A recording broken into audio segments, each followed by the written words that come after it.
Vamos conversar hoje no nosso perfil literário com Evaldo Balbino, professor da Universidade Federal de Minas Gerais. Inicialmente, professor, eu queria que o senhor falasse um pouco sobre esse seu novo livro, no qual o senhor atua como autor e organizador junto a outros profissionais. É possível?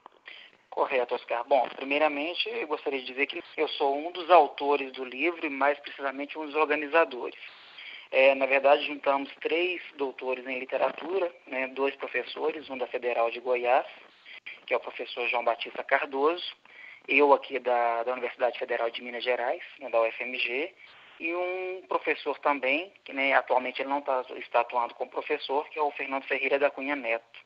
Nós juntamos a vontade, né, de organizar um grupo de ensaios que tratassem das literaturas produzidas na Ibéria, nos países africanos de língua portuguesa e na América como um todo, principalmente na América Latina, né, incluindo aí o Brasil.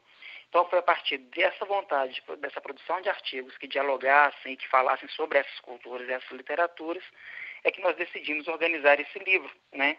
É um livro que predominantemente tem textos meus, do João Batista Cardoso, e também um ensaio do professor Fernando, mas também há outros professores convidados. O senhor tem a percepção que o diálogo nessa área vem crescendo muito? Realmente existe uma procura maior por obras e autores nesse segmento? Exatamente, inclusive partindo isso, né, da USP, aí em São Paulo. Na USP hoje nós temos um grande centro de estudos, podemos dizer, das literaturas africanas de língua portuguesa, por exemplo, né? E desse foco da USP, partindo para outras universidades, nós temos hoje aqui na UFMG mesmo o interesse pela África e pelas produções africanas na nossa língua, mas bem diferente da nossa, né? E particularmente com relação às minhas pesquisas, também esse é o meu interesse. A minha tese de doutorado, defendida em 2005, foi sobre uma poeta mineira, Adélia Prado, e Santa Teresa d'Ávila. Então, aí um diálogo entre Espanha e Brasil, Brasil e Espanha, né? Então, é um interesse que está em foco justamente pelas aberturas dos nossos olhares a outras culturas, né? Até então, há 15 anos, nós não falávamos das literaturas africanas de língua portuguesa, né? Nosso olhar era para a Europa e para nós mesmos. E em relação a esse livro, é possível fazer um percurso sobre como foi a elaboração do trabalho? Com certeza.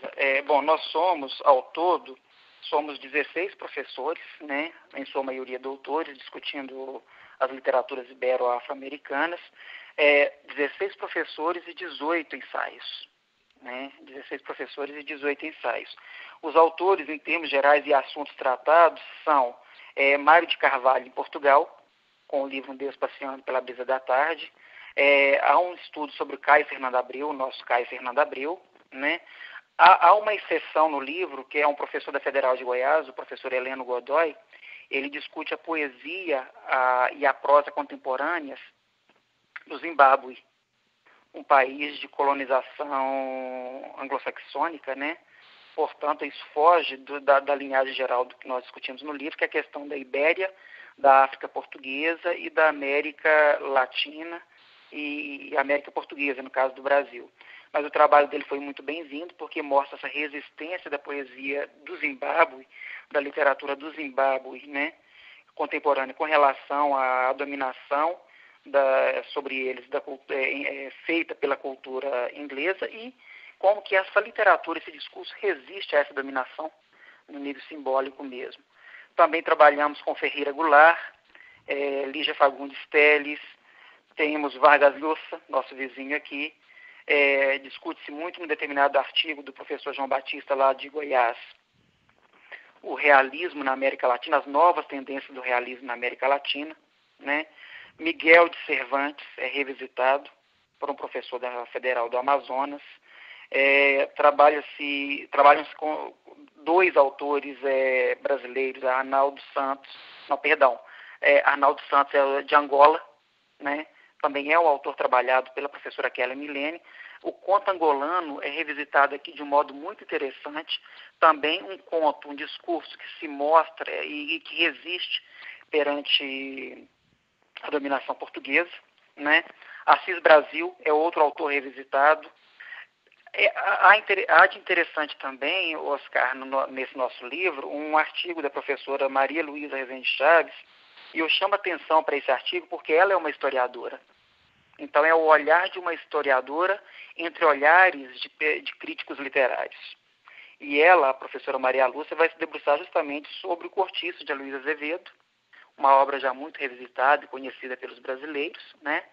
E o olhar dela é um olhar de historiadora, né? Ela procura mostrar a partir de Paul Ricoeur como que a literatura reescreve a história e também escreve a história. Então, ela vai mostrar um Aloysio Azevedo tratando, por exemplo, da questão da expansão do cortiço e da periferia no Rio de Janeiro do final do século XIX. Então, é um texto muito interessante.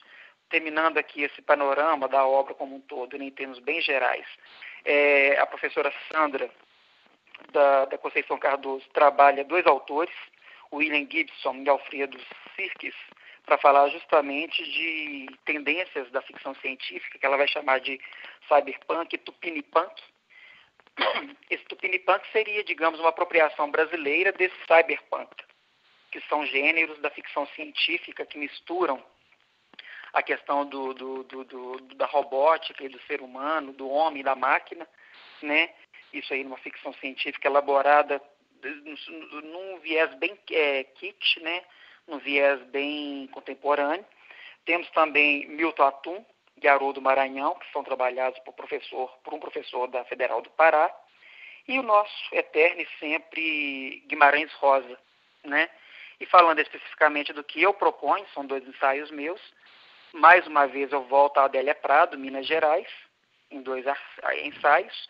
Em cada um eu vou apontar diálogos entre Adélia Prado, Fernando Pessoa em Portugal e também em Portugal Luís de Camões. Então, em termos gerais, é isso. E quanto a Adélia Prado, que o senhor citou, como surgiu seu interesse pela obra dela? Bom, a Adélia, eu até comentei com você numa entrevista anterior que nós tivemos, né? Eu conheci a Adélia na adolescência, né? E aí é um certo bairrismo, mas um bairrismo bem universalizante com certeza. Ao conhecer a obra de Adélia Prado, eu pude sentir nessa obra uma série de elementos que tem tudo a ver comigo. Uma religiosidade muito entranhada e muito aberta ao mesmo tempo, entranhada, mas aberta e crítica, inusitada até para os parâmetros tradicionais. A questão da mineiridade, a questão da vida interiorana representada ali na poesia ou na prosa, né? A mistura do sagrado e do profano, como que a Adélia ela não chega a promover uma exegese, ela não chega a promover uma análise teológica, mas faz uma teologia que lhe é peculiar, né? Tudo isso me prendeu. E também o modo inusitado de Adélia resgatar os nossos modernistas. Uma poesia discursiva, uma poesia muito prosaica às vezes, e que não deixa de ser poesia por isso. Então, por esses motivos, eu me encontrei em Adélia e com Adélia. E a partir de então eu comecei a pesquisar a Adélia desde a minha graduação, na iniciação científica, mestrado sobre ela, doutorado sobre ela. Continuo agora com o projeto trabalhando a Adélia e Clarice Lispector. Então, eu acho interessante que seja a Adélia o meu objeto de estudo central, não único, porque a partir dele eu vou puxando outros ganchos e alavancando outras discussões, chegando a outras perspectivas. Eu penso que quando a gente tem esse foco, o pesquisador tem esse foco, o trabalho ele só tem a enriquecer-se com isso, né? A gente tem mais estrada para nos dar apoio, a gente tem mais conhecimento. E o que é interessante, né? Porque a análise comparativa, ela não é um fim em si mesmo. A análise comparativa, ela nada mais é do que um método que me leva a entender os elementos comparados de modo melhor. Então, eu passei a entender mais a Adélia e a contribuição que a Adélia traz para a literatura mineira, para a literatura brasileira, e como que ela coloca, a Adélia Prado coloca a literatura brasileira, por exemplo, em diálogo com a mística espanhola, com a literatura espanhola, quando eu trabalhei a questão de Santa Teresa d'Ávila, né, cruzando aí com a Adélia Prado. E como o senhor analisa esse diálogo entre Adélia Prado e a obra do poeta português Camões? Bom, aqui eu me interessei, por exemplo, em pegar como que a Adélia Prado dialoga com a épica camoniana e como que tanto a Adélia e Camões, cada um a seu modo, vão discutir o lugar da poesia no mundo. né? O lugar da poesia na sociedade. Camões, por exemplo, se nós pegarmos a lírica dele, sem comentários, que é muito boa também, mas se nós pegarmos os Lusíadas, o tempo todo nós temos um Camões, e Alfredo Bose aponta isso muito bem no Dialética da Colonização, nós temos um Camões que vai cantar os feitos lusitanos.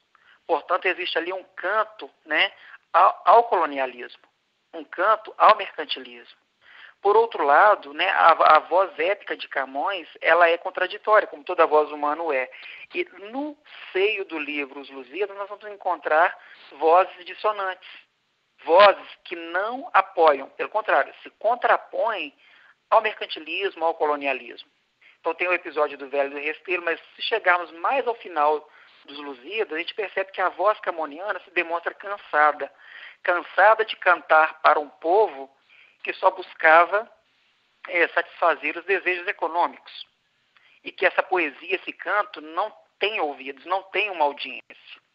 Do mesmo modo, nós vamos encontrar isso em Adélia Prado, em Bagagem, já em 1976. Adélia Prado tem um poema muito bonito, Festa de uma vez, meu bom desejo, de que o poema sirva a todas as fomes. Está ecoando aí o cessem dos sábios gregos e troianos, né, do Camões. E nesse poema, nesse discurso, Adélia Prado também vai recolocar, a seu modo, o lugar da poesia no mundo contemporâneo.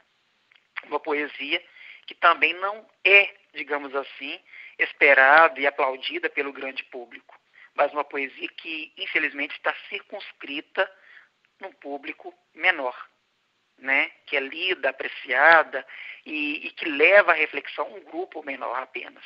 Então, eu busquei em Adélia e em Camões essa reflexão sobre a poesia e o lugar da poesia na sociedade.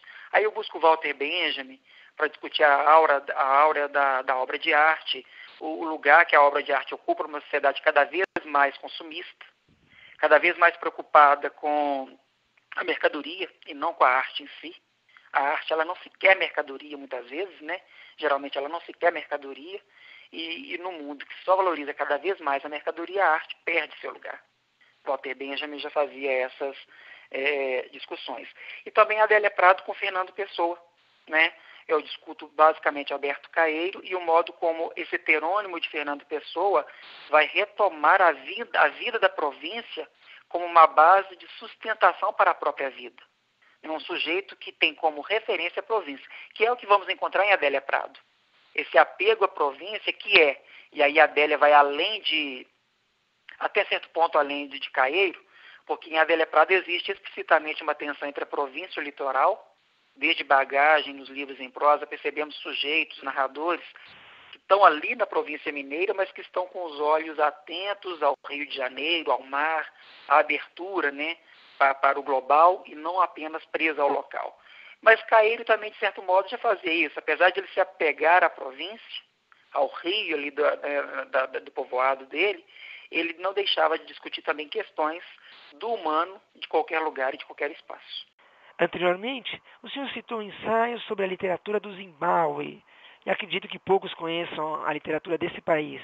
Que características eles têm? De que maneira existe esse diálogo da literatura do Zimbábue conosco? Ok. As influências basicamente inglesas, né, do processo de colonização por que passaram. Eu não sou, infelizmente, conhecedor disso. O primeiro texto que eu leio, né, eu particularmente leio falando do Zimbábue, é esse texto do professor Heleno Godoy, que também é poeta, lá da Universidade Federal de Goiás, e ele vai mostrar justamente para todos nós como que essa literatura, principalmente no período pós-colonial, portanto contemporâneo nosso, como que essa literatura ela vai resistir a todo um processo, né, que atravessou a história do Zimbábue, um processo de colonização, resistir produzindo justamente uma literatura que poderíamos chamar de mestiça. Mestiça em que sentido? Na medida em que são textos que não conseguem abrir mão do imaginário, das simbologias impostas, né, e assimiladas, impostas pela cultura inglesa e assimiladas pelas culturas locais, mas eles resistem na medida que injetam nesse imaginário, nesses símbolos, nesse modo de encarar o mundo, injetam também elementos da cultura local. Aliás, isso acontece com qualquer cultura subalterna que sofre imposições e que paulatinamente vai se rebelando né? Ou seja, a gente poderia até voltar em Derrida, né, na escritura e a diferença. Uma cultura subalterna, ela resiste no seio da própria cultura dominante, sem negá-la totalmente, porque negar totalmente uma cultura hegemônica, isso não é lucrativo para o seu discurso, né? Agora, você assimile-se esse discurso hegemônico para corroê-lo no seu interior, isso é fantástico. E toda cultura que é mestiça, marcadamente mestiça, como a latino-americana, vai fazer isso. E o Zimbábue faz, injetando elementos das culturas locais ali do Zimbábue, misturando esses elementos com os elementos impostos pela cultura inglesa. Seria nesse sentido essa resistência. Para finalizar, o senhor poderia deixar um contato para o ouvinte que queira ter acesso ao livro e continuar esse bate-papo com o senhor? Sim.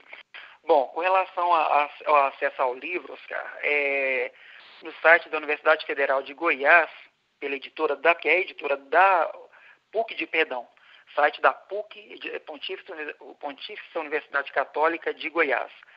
Essa universidade foi a editora dela que nos publicou, portanto, no site dessa universidade, os leitores conseguem acessar e comprar esse livro, né? Como são autores, são 16 professores aqui ao todo, diferentes pontos do país, esse livro me parece que ele está em diferentes pontos de livrarias do país também. Mas internet é o caminho mais indicado para se conseguir. E quem quiser conversar diretamente com o senhor, é possível deixar um contato também? Com certeza. Tem meu e-mail, o meu lápis na internet, o meu site, tá? www.evaldobalbino.com.br. No meu lápis na internet consegue-se, mas no meu site também tem o meu e-mail, mas fica aí para ser anotado, Valdo Balbino, tirando o E do meu nome, valdobalbino@yahoo.com.br. Então, através do meu site, do meu e-mail, qualquer leitor, qualquer ouvinte pode entrar em contato comigo e nós poderemos conversar sobre essa obra, com certeza. E eu estou me enveredando cada vez mais para esse trabalho comparativo, né? Não somente eu, como muitos estudiosos do Brasil hoje, e é realmente muito enriquecedor isso, né? São novas descobertas, novos mundos, novas culturas, principalmente em relação aos países africanos aí para a gente estudar. É um universo muito fascinante. Sem dúvida alguma, Oscar. Evaldo, muito obrigado pela entrevista. Conversamos hoje aqui em nosso perfil literário com o professor Evaldo Balbino, da Universidade Federal de Minas Gerais. Evaldo, um grande abraço e até a próxima. Eu que agradeço, Oscar. Um abraço para todos aí, para os ouvintes. Até breve. Tchau.